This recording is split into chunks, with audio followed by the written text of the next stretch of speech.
याज्ञवल्क्य खड़े हुए और अपने शिष्यों को कहते, हे शिष्यों, इन सहस्त्र गायों को आप अपने आश्रम हाँक ले चलो। उनमें से एक महात्मा उठे और कहने लगे, याज्ञवल्क्य, तुम कैसे इन गायों को बिना शास्त्रार्थ किए अपने साथ अपने आश्रम लेकर जा सकते हो?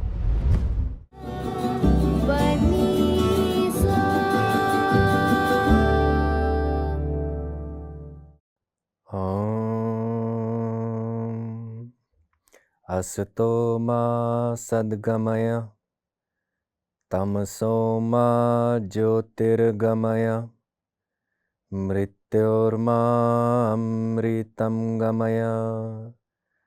ओम शांति शांति शांति।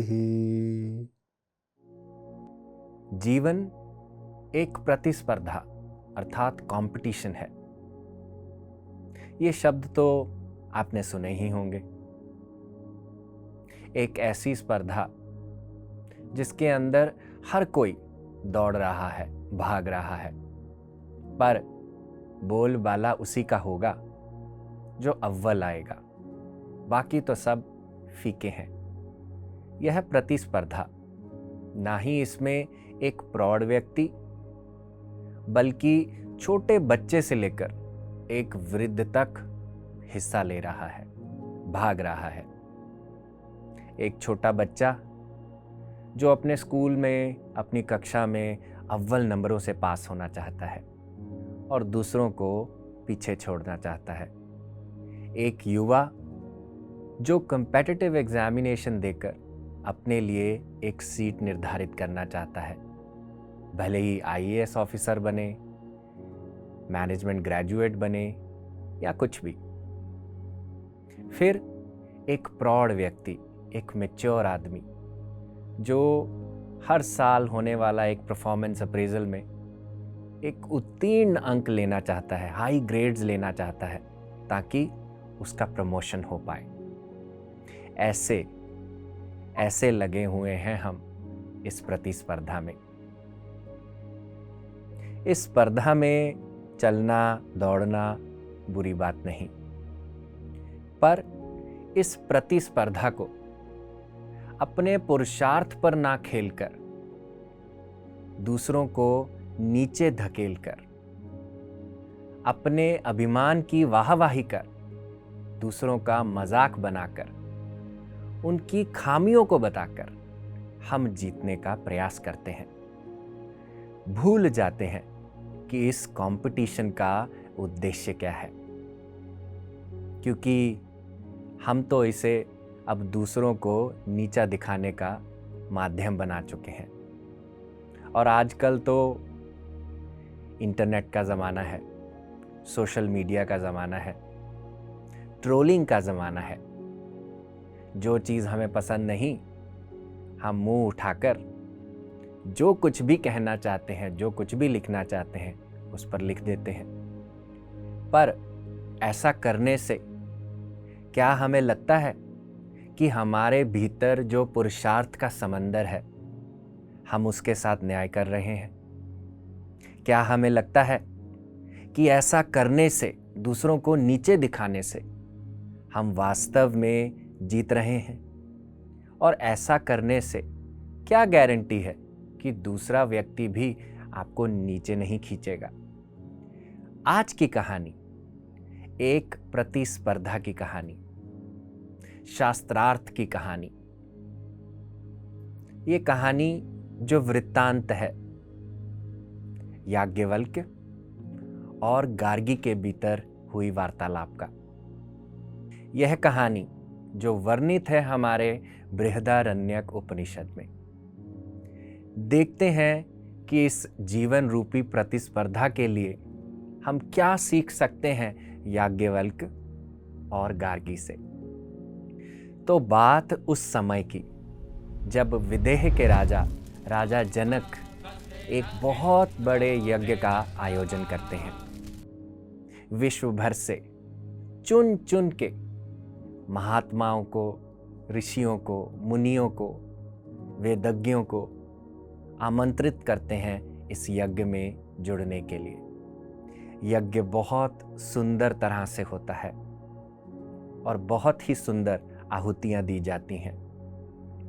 राजा जनक अपने अंदर आनंद का अनुभव करते हैं और सोचते हैं क्योंकि ये महात्मा लोग अब यहाँ आ ही गए हैं तो क्यों ना एक शास्त्रार्थ रखा जाए, एक ऐसा शास्त्रार्थ जिसमें हम जाने कि सबसे बड़ा, सबसे श्रेष्ठ ब्रह्मनिष्ठ कौन है।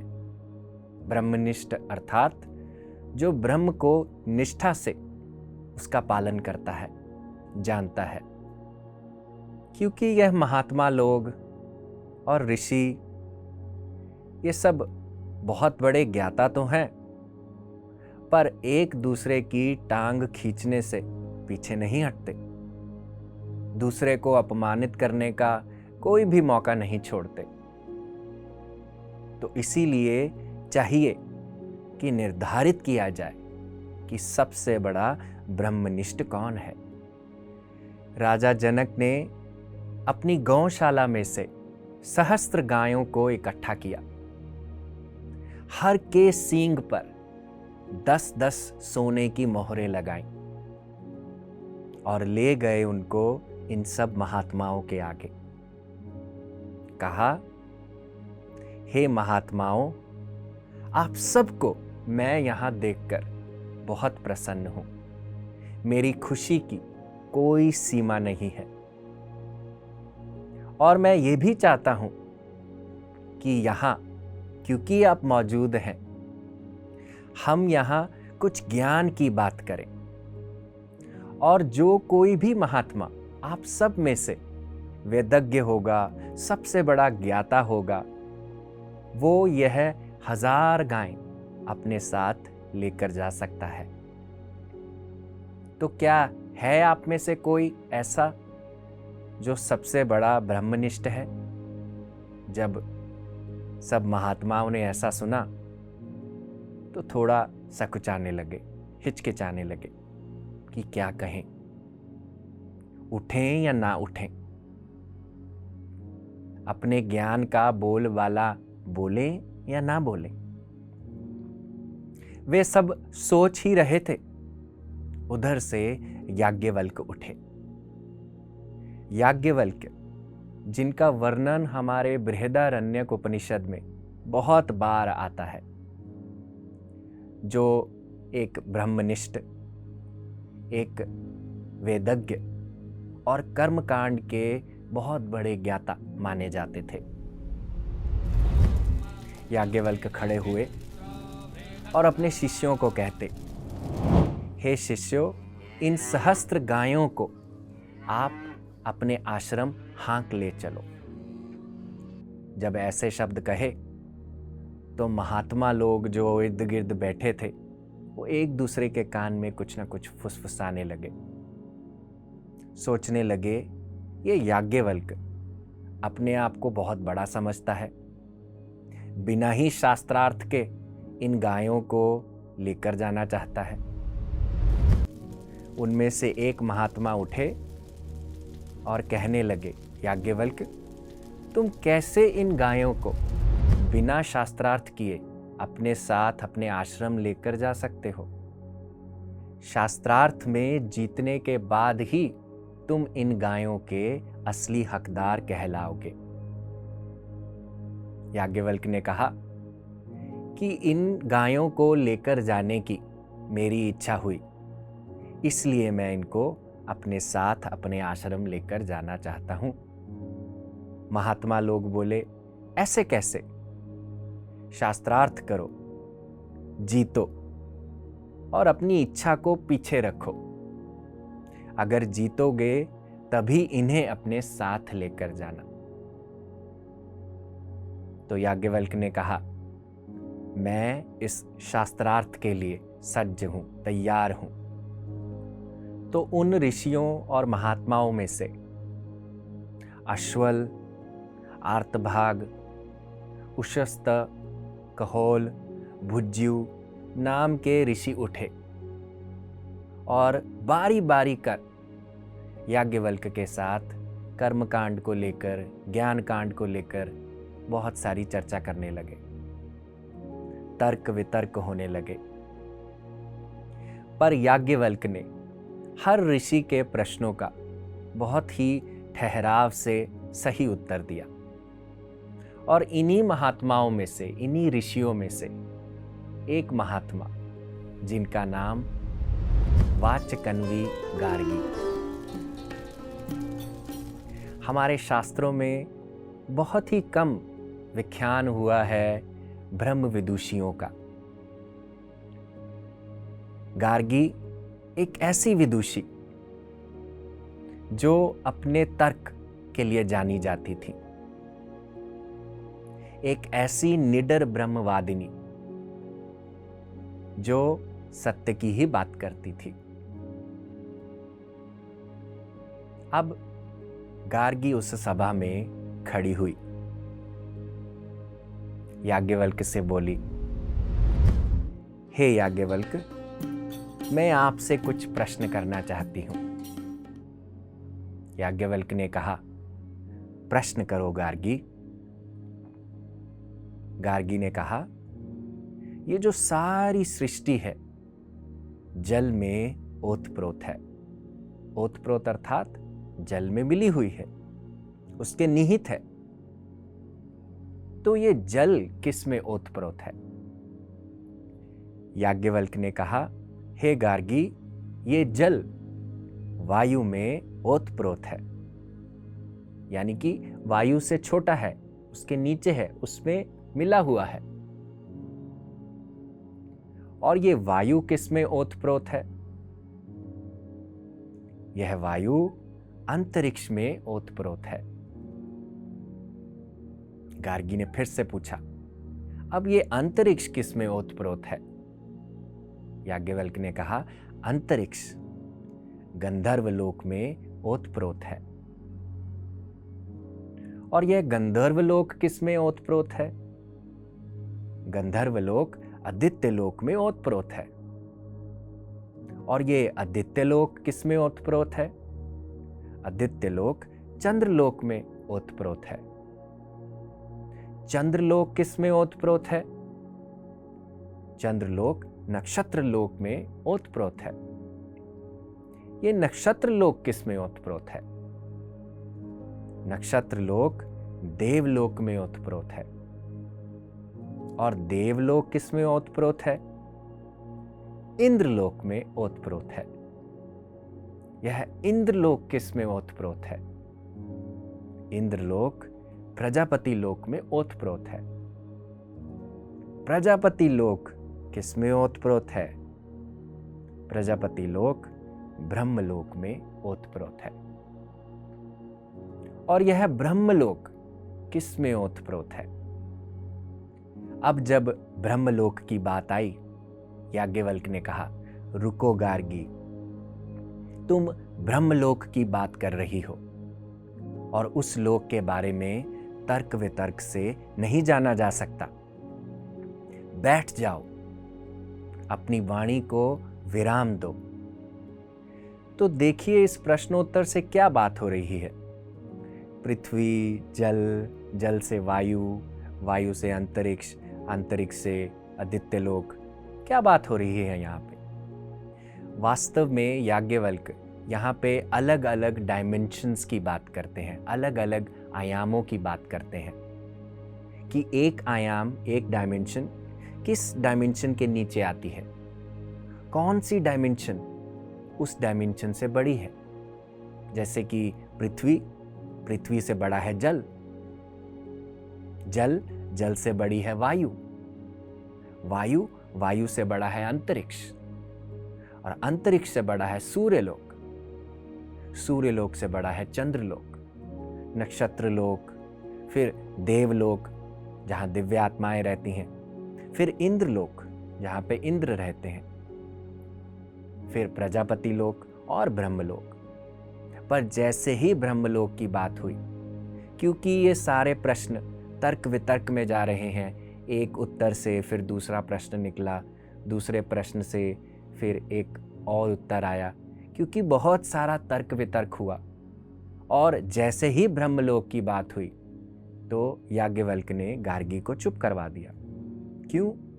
क्योंकि अगर हम ब्रह्म की बात करते हैं, ब्रह्म को किसी भी तर्क वितर्क से जाना नहीं जा सकता, क्योंकि जब हम तर्क करते हैं, वितर्क करते हैं, हम क्या हो जाते हैं? हम अपने अहंकार में चले जाते हैं, और अहंकार की अवस्था में ब्रह्म को कैसे पाया जा सकता है? फिर क्या, गार्गी कुछ देर के लिए बैठी। उसने अपने शब्दों को, विचारों को मौन दिया, अपने भीतर कुछ ना कुछ सोचने लगी। साहस बांधकर एक बार फिर से उठी और याज्ञवल्क्य से कहा, हे याज्ञवल्क्य, जैसे एक वीर काशी देश का या विदेह देश का एक वीर जो अपने धनुष पर प्रत्यंचा चढ़ाकर 2 तीखे बाण लेकर अपने दुश्मन का सामना करता है, ठीक उसी प्रकार से मैं अपने 2 तीखे प्रश्न लेकर तुम्हारा सामना करने के लिए तैयार हूं। क्या तुम मेरे इन प्रश्नों का उत्तर दोगे? अब जब याज्ञवल्क्य ने देखा कि गार्गी के कहने में अब एक ठहराव है, वो फिर से सज्ज हो गए और कहा, अपने प्रश्न पूछो गार्गी। तो गार्गी ने अपना पहला प्रश्न पूछा और कहा, हे याज्ञवल्क्य, इस स्वर्ग लोक से ऊपर, इस पृथ्वी लोक से नीचे और स्वर्ग और पृथ्वी के बीच में क्या है? ये भूत, भविष्य, वर्तमान, ये क्या है? ये सब किस में ओतप्रोत है? वास्तव में यहां गार्गी क्या बात कर रही हैं? गार्गी बात कर रही हैं टाइम और स्पेस की। स्पेस की अर्थात जब वो कहती हैं कि मुझे बताओ कि स्वर्ग लोक से ऊपर क्या है और पृथ्वी लोक के नीचे क्या है और दोनों के बीच में क्या है, दोनों के बीच में ऊपर नीचे क्या है? स्पेस। और यह भूत, भविष्य, वर्तमान, ये किसके निहित हैं, किसमें ओतप्रोत हैं? तो समय की बात हो रही है। याज्ञवल्क्य इसका उत्तर देते हैं और कहते हैं, हे गार्गी, यह सब आकाश के ओतप्रोत है, अर्थात ईथर, स्पेस के ओतप्रोत है। अब गार्गी अपना दूसरा और अंतिम प्रश्न पूछती हैं और कहती हैं, ये आकाश किसमें ओतप्रोत है याज्ञवल्क्य? अब जब सब कुछ ही आकाश में ओतप्रोत है, आकाश के निहित है, उस स्पेस के निहित है, भले ही वो डायमेंशंस हों, बहुत सारे लोक हों, सब उसके निहित है, उसके नीचे है, पर ये आकाश किसके नीचे है? अब तुम ये बताओ। अब याज्ञवल्क्य इसका उत्तर देते हुए कहते हैं, हे गार्गी, जिस तत्व की तुम बात कर रही हो उसे हम अक्षर कहते हैं। अक्षर, अक्षर अर्थात शर, शर यानी कि जो नष्ट होता है, अक्षर यानी कि जो कभी भी नष्ट नहीं होता। जिस तत्व की तुम बात कर रही हो उसे हम अक्षर कहते हैं, अर्थात ब्रह्म स्वरूप, आत्मा स्वरूप कहते हैं। वो ब्रह्म तत्व, वो ना सूक्ष्म है, ना स्थूल है, ना लंबा है, ना छोटा है, ना अंधकार है, ना छाया है, ना आकाश है, ना मीठा है, ना कड़वा है। वो ब्रह्म तत्व, वो ना आंखों से दिखाई देता है, वो ना कानों से सुनाई देता है, वो ना प्राण है, वो ना मन है। उस आत्मा तत्व की प्रेरणा से ही सूर्य और चंद्र अपने अपने स्थानों पर हैं। उस आत्मा तत्व की प्रेरणा से ही एक पल, मुहूर्त, रात, दिन, पक्ष, मास और ऋतुएं काम करती हैं। उस तत्व की प्रेरणा से ही देव और पितृ यज्ञ में दी हुई आहुतियों को स्वीकार करते हैं। हे गार्गी, इस ब्रह्म तत्व से अपरिचित व्यक्ति जब अपना जीवन जीता है तो जन्म जन्मांतर के लिए उस कर्म चक्र में फंसा रहता है।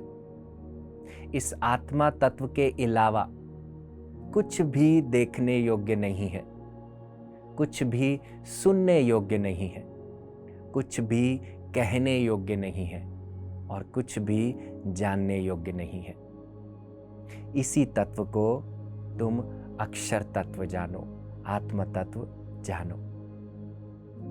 याज्ञवल्क्य के ऐसे शब्द सुन गार्गी बोली, हे महात्माओं, हे ऋषियों, मैं आप सबको कहना चाहती हूं कि अब आप याज्ञवल्क्य को सबसे बड़ा ब्रह्मनिष्ठ जान ले।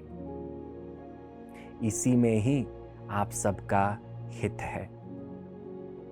इतना कहकर गार्गी अपनी जगह पर बैठ जाती हैं। तो दोस्तों, क्या सीखते हैं हम याज्ञवल्क्य और गार्गी के आचरण से? जहां याज्ञवल्क्य बहुत ही धैर्य के साथ हर ऋषि के प्रश्नों का उत्तर देते हैं, वहीं गार्गी का आचरण भी एक निडर आचरण है। निडर क्यों? क्योंकि खोज हो रही है ज्ञान की, और ज्ञानी हमेशा निडर रहता है। ना ही उन महात्माओं की तरह जो एक दूसरे की टांग खींचने में व्यस्त हैं, दूसरे को नीचा दिखाने के लिए व्यस्त है। गार्गी व्यस्त है ज्ञान के विस्तार के लिए। इस प्रतिस्पर्धा में भले ही याज्ञवल्क्य जीते हों, पर दिल जीतने का काम गार्गी ने किया।